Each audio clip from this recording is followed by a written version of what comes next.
when I used to feel that was the solution to my problem, I didn't know it was making everything worse. The anxiety, the panic attacks at night, everything. Oh my God.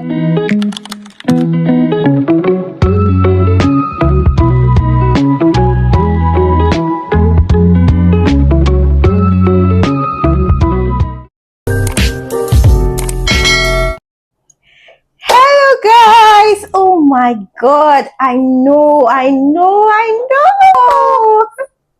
It's been 2 months. I know. But I promise you all that I'm not going to live like that anymore. Like, I'm not going to live for that long anymore.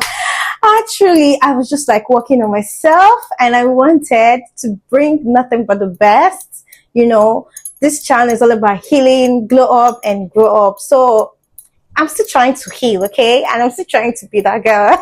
So I'm back, but I don't know why I'm laughing. Okay, let's get right into this video, okay? So what comes to your mind when you hear about glow up? What comes to your mind? Glow up is not just all about fashion, you know, getting your nails done, you know, getting a new wardrobe, you know, fixing yourself or something. Glow up is not just only about that, but glow up is about the things that you normally do, and all of a sudden you just say, you know what, today, now I'm not going to do it anymore. That's what glow up is all about. So today I'm going to talk about how God saved me, how I stopped smoking.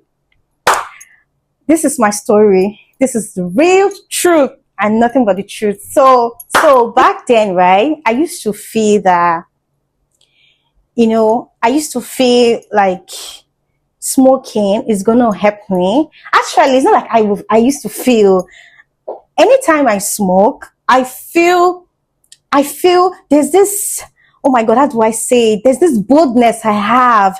There's this ginger that I have. I don't know if you understand me. There's this, you know, like I can walk into any room like with my head up, like, oh my God, like, you know, like without no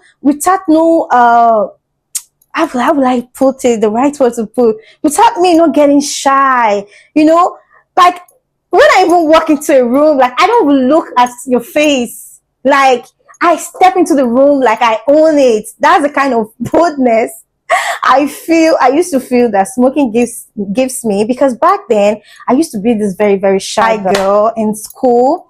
So my teachers in school, they noticed it. I don't even participate in any quiz or anything in the classroom or anything.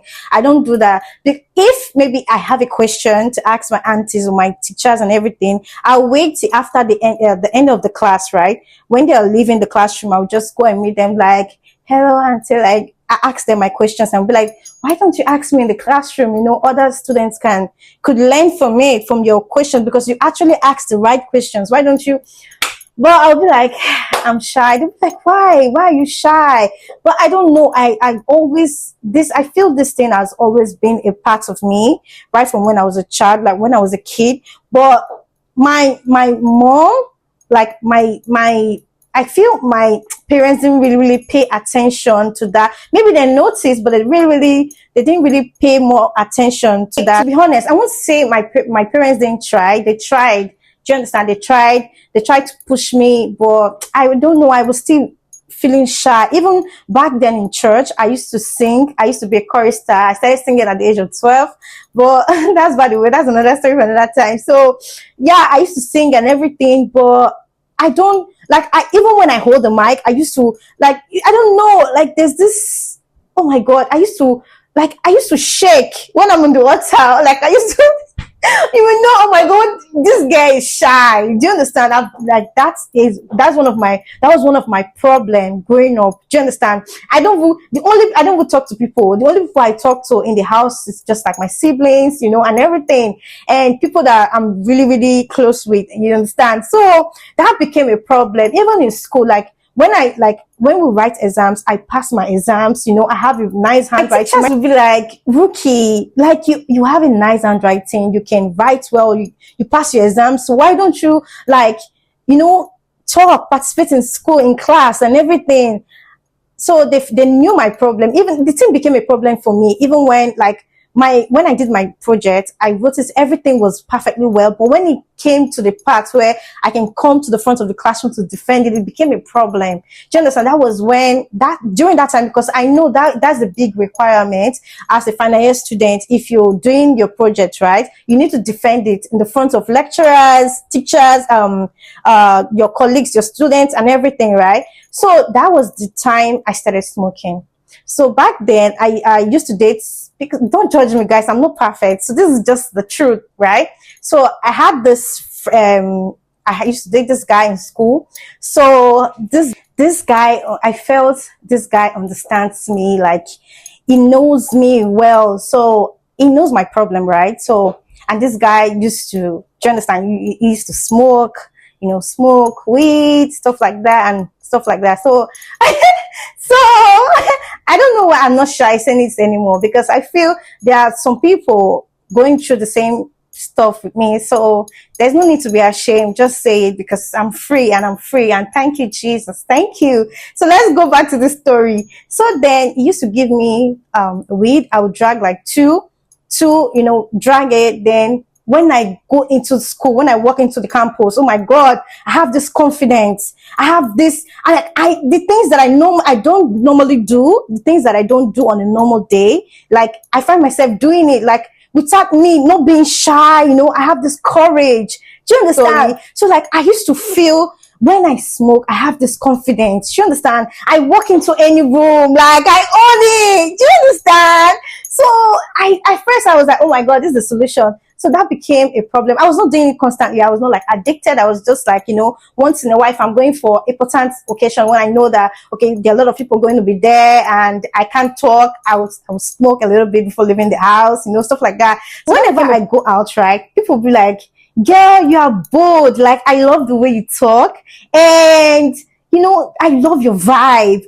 So then they don't know that I'm a very, very, very shy person. But they didn't know that I normally, take it, then before leaving the house. So that was the thing that was giving me the confidence. You understand? The boldness, the vibe. I don't know. I just started having this vibe from anywhere. Like, everything just, I don't know if you guys understand me. But yeah. So I thought, with time, it became a problem, and I started getting addicted. I was not doing any other thing. I was just smoking only weed, and I was just taking it anytime I'm going out. If I have visitors, I just take it. You understand? It went to the stage whereby I started buying it with my money. I started buying it for myself, I don't even know how to wrap it. I would just tell the guy selling it for me to help me wrap it, stuff like that. So I started doing it. So at one time, I noticed that I started having this anxiety. Anytime I smoke it, I feel restless. I don't know if it's because I was addicted and I started taking it every time. So it was no longer making me feel too bored anymore like before. So sometimes when I take it, I feel so, and I have this anxiety. Like I started shaking. Like I started shaking anytime I take it. I have this panic attack. At the time my health started, like I started having, there's one time I couldn't breathe properly, because then I started doing vape. And I started taking the weed. I was doing vape because I don't know how to smoke shisha, but the vape, the vape has different, what's it called? Flavors. Do you understand? So I started vaping anywhere, even if I'm in the elevator, I like just vape anyway. You understand? So I think the vape added to the pain though. I was having difficulty in breathing. So I went to the clinic and I was having this chest pain. So I went to the clinic. The doctor asked me they did scan, x-ray and everything, right? So I told my doctor, I confided in my doctor. I told him that I smoke. I understand I smoke. So he was telling me I need to stop it. My doctor said, you need to stop it. Like, you need to try. Then when I got back home, I called my mom. To cut the story short, I told my mom everything. I opened up to my mom. I told my mom, do you know that I used to smoke? I told my mom, this is how it started, stuff like that. My mom was not like, she's going to pray for me that I should stop. I should not buy it again. So the first thing that I did, I stopped buying. Do you understand? I stopped buying. That was the first step I did. I stopped buying. It wasn't easy, to be honest. It wasn't easy. I stopped buying. Then I stopped. I was sober. I stopped buying. I stopped taking for, I think, for 6 months. Boom. Because on my birthday, a day to my birthday, I went for a photo shoot, and my photographer was just like, was just smoking the weed. So all of a sudden, I started inhaling the smell, from afar. I was feeling the smell. And then I told them that, can I have a drag? Then at first I didn't want to, but I don't know, something was not like, I felt it was like, it was a spirit. It was telling me to take it, just take it. It's just for today. I was like, I stopped taking this thing for months now. It's been 6 months. Why will I? Do you understand? So I said, okay, let me drag it. You understand? Even the photographer then was just like, if you don't want, if you know you're sober, don't take it. But I was the one still insisting that, okay, you know what? Let me take it, because I feel anytime I take it, I'll be confident and everything. So I took it. I dragged just once, and girl, when I say my pictures were fire, my pictures ate. My pictures ate, but that is not the whole thing. The main thing, I said I just wanted to take it for that moment, to take it so like my pictures, I will be so bold, confident, and have this nice photo shoot and get it done with, right? But guess what? I lied. I didn't just take it that day alone. Then I started again. Like I started buying again. I started buying again. So this day, I was alone because I live alone, right? So I was like, I don't know. I was lying down on my bed. My AC was on and everything. I was watching a movie. All of a sudden, I was just having, I don't know, I became high. I think I took overdose. I became high, and I don't know, I felt like I wanted to run mad. I just ran to the bathroom, just on all the shower in my body, my head. I was like, when I was bathing, I was high. It was weed that I took, nothing else. I don't mix anything or anything. But I think I took overdose or something, and maybe that weed was very, very strong. So as I was taking my bath, I was like, God, please have mercy upon me. If you can do this for me, like if you can help me, because I thought I was going crazy. I was psycho. Do you understand? So I was like, God, if you can do this for me, I'm going to stop it. Help me to stop it. I was just praying in the shower. I don't know. It's funny now because anytime I think about it, I'm like, oh my God, do you understand? See what I went through, because I thought it was like something that gives me pleasure, made me confident and everything. I was just asking God, please help me out so I can stop. Like I was crying. I wanted to call my siblings, my sister and my mom, but I said no. If I call my mom, I lied to her. I told her that I stopped before, so she didn't know that I started again. So I was just praying, watching. Then all of a sudden, I could not even sleep. If I sleep, I'll start seeing things. I don't know if I was going crazy. Do you understand? It was really that bad. It was really, really that bad. So, to cut the story short, the next day, when I was able to sleep, thank you, Jesus, I was able to sleep. When I finally woke up the next day, I took the remaining, the weed, and I dumped it inside the toilet and flushed everything. That was the day I stopped.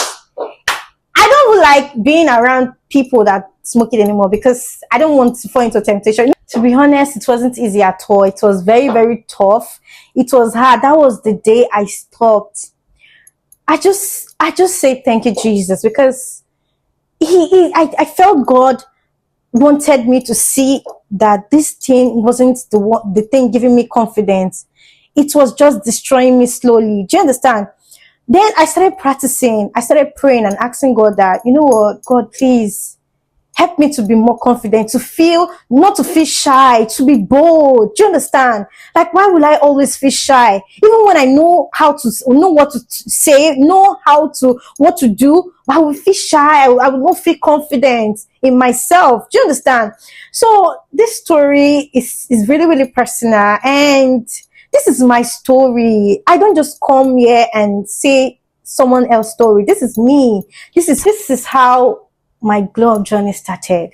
Like back then when I used to smoke, my skin, my face, I could not leave the house without makeup. My face was, I don't know, even if I was using good skincare, but even if I like use skincare and everything, taking supplements, I was taking collagen and everything, but it was not working because like study shows that when you smoke block collagen entrance into your how do people say it, like the smoking is like, like for example, let's just say the sun, right? When we go out, we use what's it called, sunscreen, right, to prevent the sun rays from hitting us, right? It's just like that. It's just like that. Smoking, right, it prevents the collagen production in your body. Do you understand? So my skin was looking so bad, acne, everything. I don't know, I'm gonna look for a picture and put it here. Like I was looking so old, like so like I was looking a bit older than my age. You understand? Like it was, I don't know, it was making me look unkept, like I just want to say thank you, Jesus, because it can only be God. Do you understand? I know a lot of people that are still stuck, that are still addicted, they can't stop. They can't, even if they try. And I don't blame them because this thing, the moment you say, you know what, let me take little, I'm going to stop. I'm so sorry. You're not going to stop, darling. You're going to continue because that thing is like an addiction. You'll be addicted because because then I used to feel that was the solution to my problem. I didn't know it was making everything worse. The anxiety, the panic attacks at night, everything. I know a lot of people that want to stop taking drugs, doing stuff like that, but they don't have they don't know. You need to come and cry to Jesus. Just tell God what you want, that you want to stop it. It's not going to be easy. It wasn't easy for me. You see my story, I went back, I started smoking. Do you understand? It wasn't easy. There's this Bible verse, Matthew 11 verse 28. It said, come unto me, all ye that labor and heavy laden, and I will give you rest. Take my yoke upon you and learn of me, for I am meek and lonely in heart, and ye shall find rest unto your souls. For my yoke is easy and my burden is light. Whatever situation you are in, maybe you having this drug problem, this addiction, anything, or any situation you find yourself, just keep coming to Jesus. Do you understand? Just keep coming to him. Do you understand? Whatever thing, anything that is weighing you down, just come to him. It's not going to be easy. He said it that my burden is light. Come to me. My yoke is easy and my burden is light. It's going to give you, it's going to make it happen. It's going to say, don't beat yourself up. Just one step at a time, one day at a time. With time, maybe you're smoking cigarettes or something. You're the type that smokes cigarettes. You're addicted to it. In a day, you take like one carton, one packet or two packets in a day. Then with time, maybe you can start from 5 sticks, from 5 pieces to 1 pieces, from 1 pieces to none. Do you understand? You find, I don't know, right now, I don't just have this urge. I don't have the urge. The only thing that I take now is champagne, wine, drink, sometimes tequila once in a while. So guys, this is my story, and I just want to say, if you're in this situation, if you find yourself like smoking, maybe no weed, maybe you might be doing drugs, doing other things, I just want you to, ask yourself, because I asked myself, what am I even benefiting from this? At first, I was thinking that was the thing that was giving me the boldness and confidence. But when I stopped it, I found out that this boldness and confidence that I have, it was already inside of me. Do you understand? I just had that thing in my head, that I was having that feeling and that thought in my head that it was the weed that was giving me the confidence, making my confidence, my boost, everything come out. But that's a lie. That's a lie. You need to stop it. I feel this is it. I don't want this video to be too long because, yeah, you guys don't believe. I just came back from church and I've not even pulled my clothes. I just had this motivation to, let me just say it. So yeah, thank you, Jesus. And oh my God, this is my story. This is the end of the story. And I hope you all learned from it. And I hope you My story will help others out there that are struggling, have this addiction, this anxiety, this you're shy. You understand? You need to, I used to say, overcome your fears. Do you understand? Am I right? Yeah, overcome your fears. You need to speak yourself. Look at yourself in the mirror that, look at Trina, you are who you are. No, stop playing. So guys, this is it for this video. I just want you to drop a comment, like this video. And honestly, it's gonna go a long way for me. Do you understand? And I want to welcome the new subscribers. I just want to say thank you for following my YouTube channel, and this channel is all about healing glow up. I want you to click like and share this video, okay? And subscribe. Please don't forget to subscribe. Thank you so much. I love you all. See you right in the next video.